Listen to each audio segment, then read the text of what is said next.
very good topic to talk about today.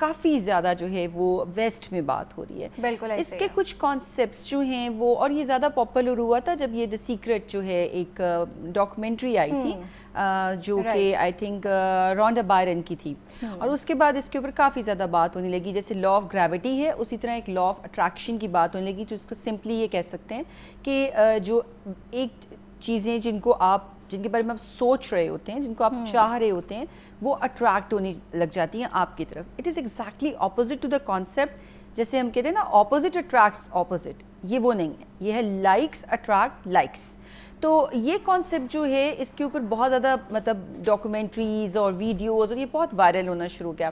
اچھا, اب پاکستان میں یہ کہ ہم جب بات کرتے ہیں اس کو اسلامک پرسپیکٹو میں, تو تھوڑی سی کنٹروورسی ہمیں کچھ چیزوں میں نظر آتی ہے, کیونکہ ہم تو ایز بلیورز, ایز مسلم اس بات پر پورا یقین رکھتے ہیں کہ دنیا میں, کائنات میں جو بھی کچھ ہوتا ہے وہ اللہ تعالیٰ کے حکم سے ہوتا ہے. مینیفیسٹیشن جو ہے وہ یونیورس کو وہ گیور بنا دیتی ہے نا, and it focuses on universe. وہ سسٹم کے اوپر بلیو کرتی ہے, اور ظاہری بات ہے کہ ہم اس سسٹم کو چلانے والے پر بلیو کرتے ہیں. تو there is a difference, but there are many concepts which are similar as well. کیونکہ دیکھیں اللہ تعالیٰ, اللہ سبحانہ و تعالیٰ یہ کہتے ہیں سورہ نجم میں کہ لیس للانسان الا ما سعی. اب یہ جو سعی کا کانسیپٹ ہے, کوشش کا کانسیپٹ ہے, یہ سمپل سٹرگل نہیں ہے. اس کی ٹرانسلیشن جیسے کرتے تو کوشش یا سٹرگل کی جاتی ہے, یہ سٹرائیو کرنا ہے.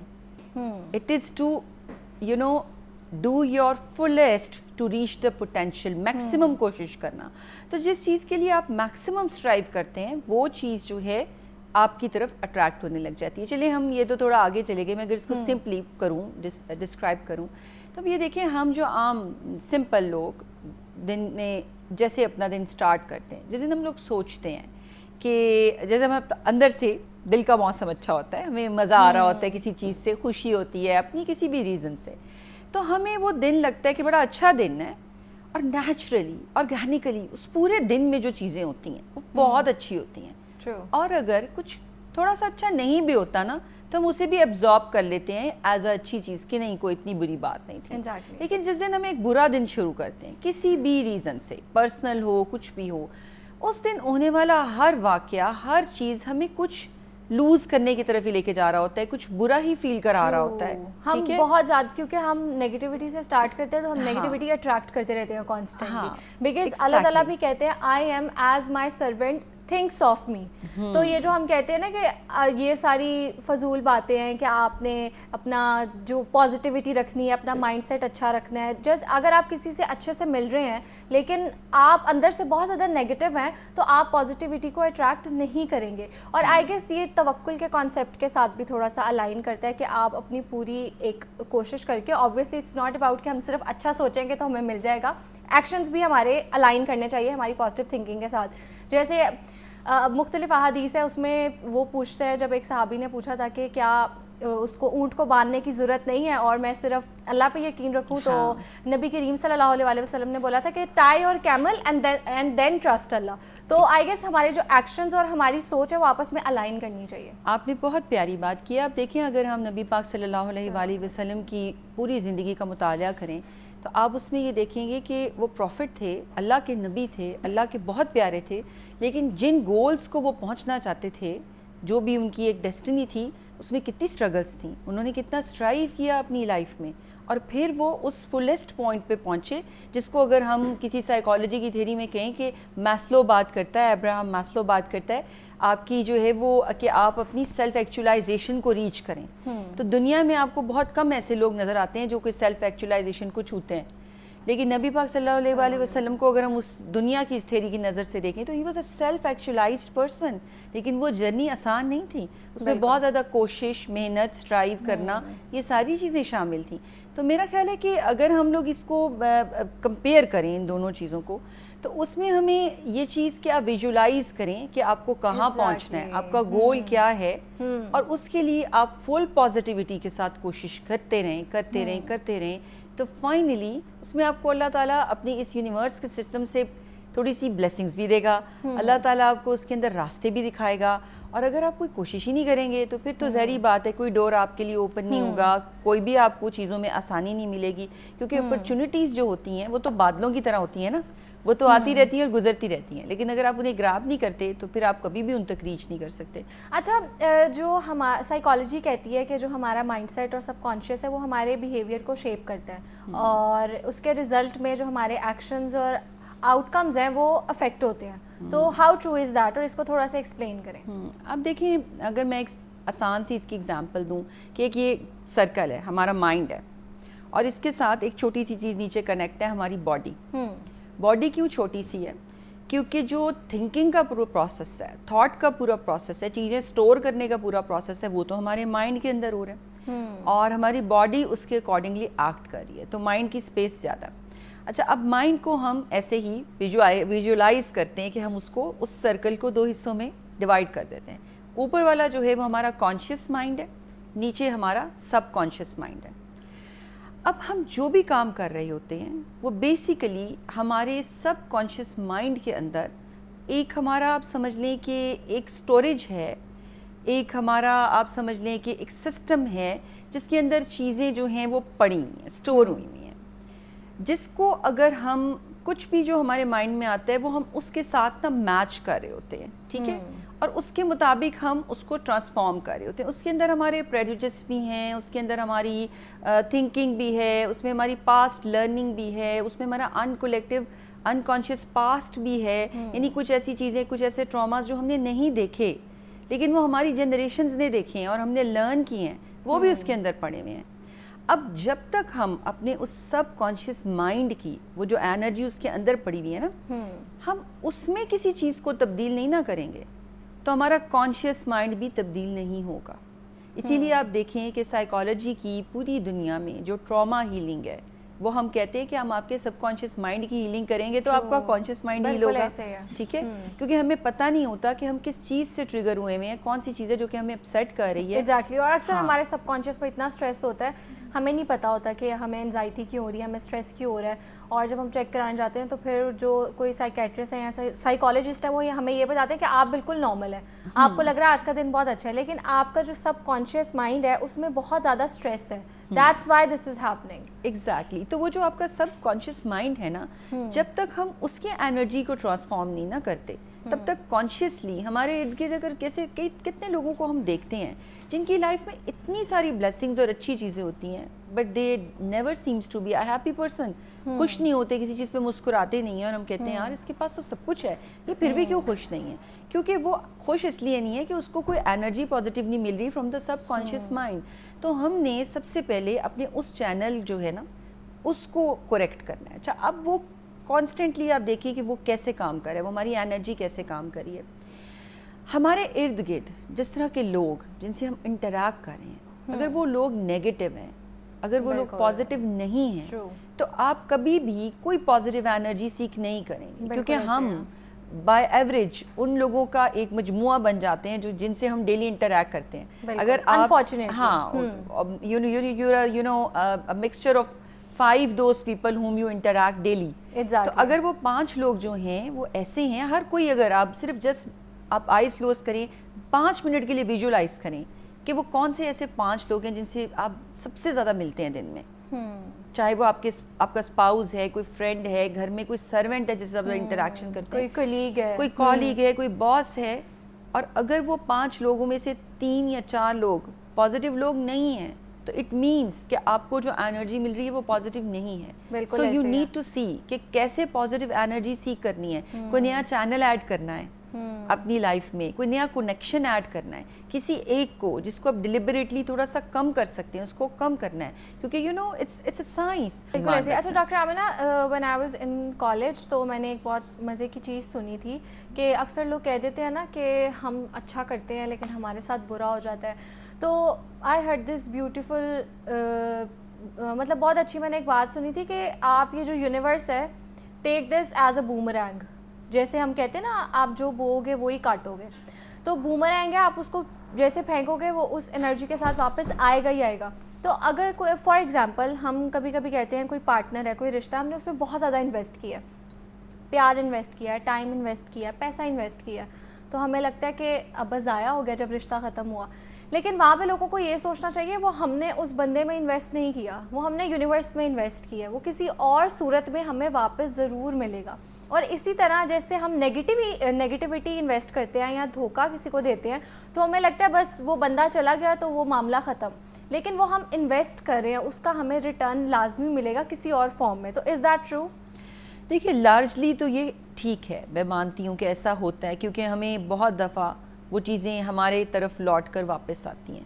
لیکن پھر وہی بات ہے کہ اگر میں یہ دیکھوں کہ ہمارا ایمان کیا کہتا ہے, ایمان کہتا ہے کہ بعض اوقات آپ کی اللہ تعالیٰ نے رسی دراز کی ہوئی ہے, آپ لوگوں کو تکلیف پہنچا رہے ہیں, آپ نقصان پہنچا رہے ہیں, لیکن آپ کا احتساب نہیں ہو رہا. اللہ تعالیٰ نے چھوڑی ہوئی ہے آپ کی رسی کہ آپ جو مرضی کرو, تھوڑی دیر کے ڈے لیے آف ججمنٹ پہ آپ کے ساتھ جو ہوگا نا وہیں پر ہوگا. تو ایسے ایگزامپلز ہمیں دنیا میں ملتے ہیں, لیکن یہ کہ وہ ہمارے لیے کوئی آئیڈیل ایگزامپلز نہیں ہے کہ ہم یہ سوچیں کہ ٹھیک ہے دنیا میں جو مرضی کرتے رہو, مطلب دیکھا جائے گا بعد میں. ہم یہ نہیں کر سکتے کیونکہ دیر آر مینی انسیڈنٹس جس کے اندر ہم نے جو کیا ہوتا ہے ہم وہ بہت جلد دیکھ بھی لیتے ہیں, واپس بھی آ جاتا ہے. تو پھر بیلنس ہے نا, بیلنس از دا کی.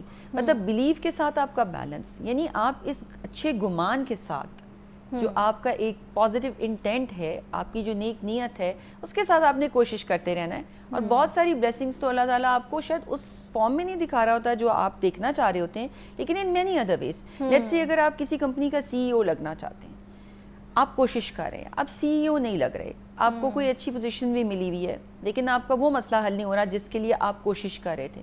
تو میں یہ دیکھتی ہوں ایسے بہت سے لوگ ڈسکس کرتے رہتے ہیں کہ ہم نے ہماری پرسپیکٹیو ٹیکنگ تھی, ہماری یہ گول سیٹنگ تھی, ہم اس کو ریچ نہیں کر سک رہے, ہمیں یہ بیریئرز آ رہے ہیں.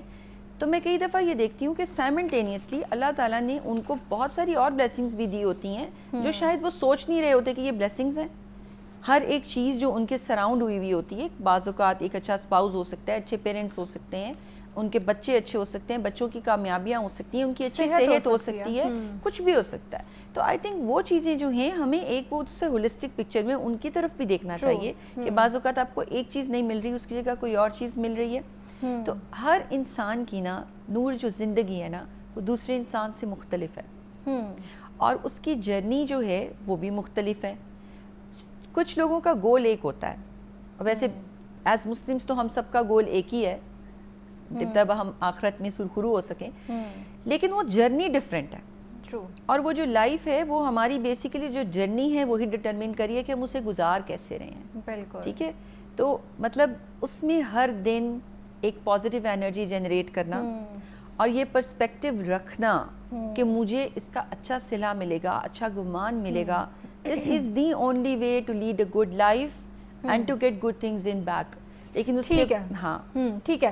تو ڈاکٹر آمنہ نے بہت پیاری بات کی ہے, اینڈ آئی فیل ہے کہ اسلام نے ہمیں یہ ساری چیزیں پہلے ہی بتا دی ہیں, چاہے مینیفیسٹیشن ہو, لا آف اٹریکشن ہو, پازیٹیو مائنڈ سیٹ ہو, اچھا گمان رکھنا ہو, یہ سب کچھ اسلام نے ہمیں بتا دیا. بس فرق یہاں پہ آتا ہے, مینیفیسٹیشن ہمیں یہ کہتے ہیں you always get what you want, لیکن اللہ تعالیٰ ہمیں کہتے ہیں you get what is best for you. کسی دن دوبارہ اس کو ہم کنٹینیو کریں گے بیکاز بہت پیارا ٹاپک ہے, بہت اچھا ٹاپک ہے, اس بارے میں لوگوں کو پتہ ہونا چاہیے. ان کا مائنڈ سیٹ جو ہے وہ شفٹ ہوتا ہے, وہ پازیٹیو ہوتا ہے, وچ از ویری گڈ. ہمارے ساتھ موجود تھی doctor Amna Moazzam, thank you so much for your time. اب یہاں لیں گے ایک بریک کے بعد دوبارہ ملتے ہیں.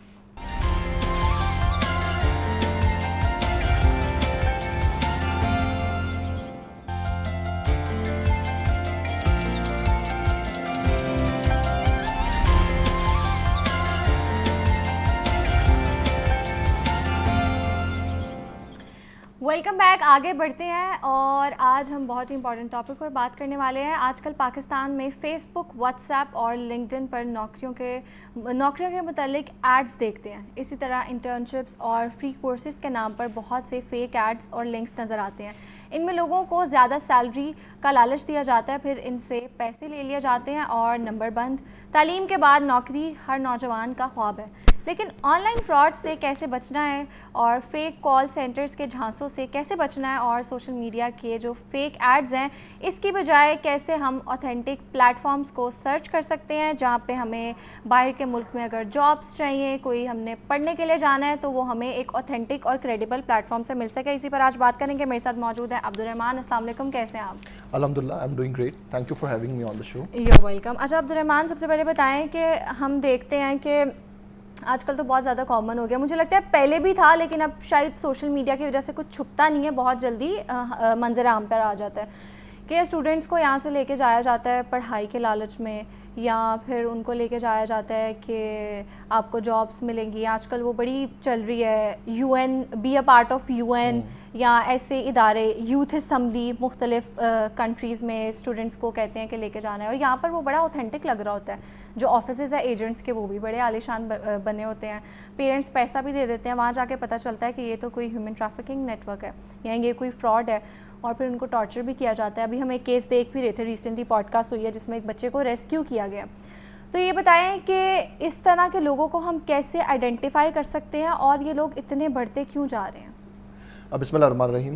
نور میں سمجھتا ہوں کہ یہ بڑا ایک اہم موضوع ہے اور جو ہمیں ہر دن جو ہے وہ دیکھنے کو مل رہا ہے, اور آئی تھنک اس پہ ڈیبیٹ کرنا بہت ضروری ہے, اور پریکٹیکلٹی ورسز فیکٹس پہ بات کرنا, اور اس کے بعد جو ویگ چیزیں آپ کو مارکیٹ میں ملتی ہیں اس کا انالیسس بہت ضروری ہے. دیکھیں, ایک جو کلیئر میسج جو ہے اپنے سننے والوں کے لیے وہ یہ ہے کہ ہر چیز جو آپ کو ایزیلی مل رہی ہے, anything which is being portrayed to you, کہ بہت آسانی سے بہت اچھا کچھ ہو رہا ہے, اس کا پریکٹیکلٹی سے کوئی تعلق نہیں ہوتا. جو بھی چیز اوتھینٹک ہوتی ہے, جو بھی چیز پریکٹیکل ہوتی ہے, وہ ایک جرنی کے تھرو, ایک سفر کے تھرو, ایک پروسیس کے تھرو ملتی ہے. ہمارے ہاں بڑی انفارچونیٹ چیز یہ ہے کہ ہمارے ہاں جو ہے لوگ فیس بک پر, انسٹاگرام کے اوپر, یوٹیوب کے اوپر وہ جو ایک فیسینیٹنگ لائف سٹائل دیکھتے ہیں انفلوئنسرز کا, اس کے بعد ان کو لگتا ہے کہ مجھے بھی اسی کریئر کو, اسی پاتھ کو اڈاپٹ کرنے کے بعد اسی رستے پر چلنا ہے اور میری لائف بھی بالکل ایسی ہو جائے گی, جس کی وجہ سے وہ شارٹ کٹس تلاش کرنے کی طرف جاتے ہیں. لیکن ایسی چیز جو شارٹ کٹ کے تھرو آپ کے پاس آ رہی ہے وہ اوتھینٹک نہیں ہے. جس طرح سے آپ نے کہا کہ آپ ایک ایجنٹ کے آفس میں جاتے جو کہ ایک بہت عالیشان